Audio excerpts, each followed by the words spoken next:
Muy bien, vamos con el ejercicio 6 de la serie 1 de Química Analítica Instrumental, que es un poco todo el repaso de estadística.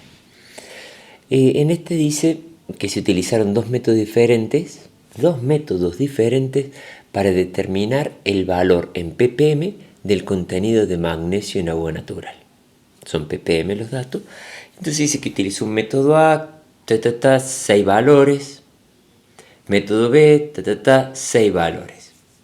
Entonces, claro, cuando hace el estudio, se va a encontrar que no tienen la misma desviación estándar. Pero se pregunta, ¿es significativa? ¿Puedo decir realmente que un método es más preciso que el otro? Porque siempre que uno hace hay diferencias. Ahora, si la diferencia es chica, uno dice, no importa. A medida que la diferencia es más grande, uno dice, bueno, esto se va volviendo más importante. ¿Cuándo se vuelve significativa? Esa es la pregunta. La pregunta B dice, las medias no son la misma. ¿Es significativa la diferencia? ¿Puedo decir que un método es mejor que el otro? ¿Que un método va a ser más exacto que el otro? La diferencia entre las desviaciones normales me va a hablar de si es preciso, reproducible, cuál es más reproducible. El otro de cuál es más exacto, cuál se acerca más al valor real. O sea, alguno de los dos, no sé cuál de los dos, pero por lo menos alguno debe estar más cerca del valor real. Y esa diferencia es significativa. Entonces después dice, ¿cuál seguirá el siguiente paso de ejecutar? Ya lo vamos a ver. Para encontrar esto, si es significativo o no, uno va a trabajar con lo que es el coeficiente F, que también lo vamos a encontrar en la tabla. En la misma tabla, está en la misma página.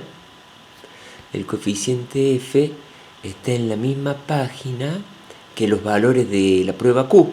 ¿Sí?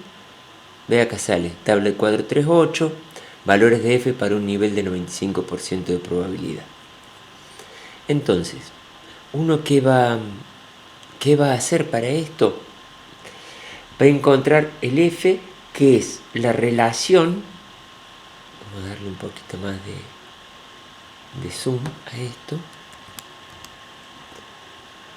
F es la relación que hay entre la desviación estándar del método B sobre el método A al cuadrado. Es decir, la desviación estándar al cuadrado es la varianza.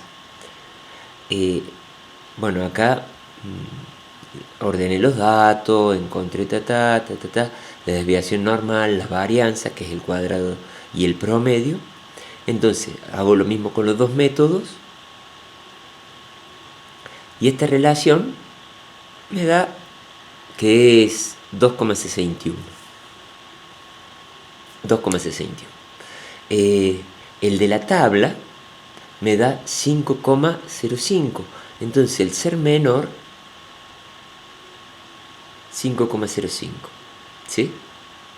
Acá uno dice 5 datos para uno, 5 datos para el otro, porque es n-1, son 6 datos que tengo, menos 1, 5, 5, encuentro el valor de F. Entonces, como F con mis datos me dio menor que el F de la tabla, quiere decir que no hay una diferencia significativa en lo que es la desviación estándar. Un poco más complicado es para ver si en la media hay diferencia.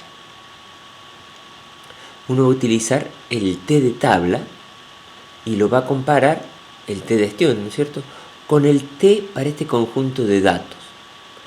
¿Cómo se calcula el T para este conjunto de datos? Con estas fórmulas que puse acá, que evidentemente no se las tienen que saber de memoria. En el caso de que en el parcial quisiéramos evaluar esto, lógicamente le daríamos la fórmula.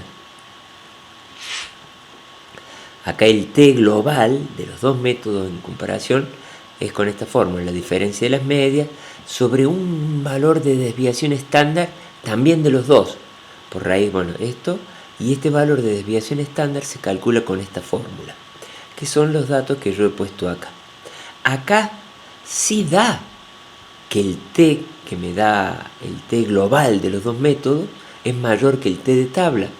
Así que sí hay una diferencia significativa. Quiere decir que uno de los métodos es más exacto que el otro. Y eso nos da pie para la tercera pregunta de la guía, que era ¿cuál sería el siguiente paso a ejecutar?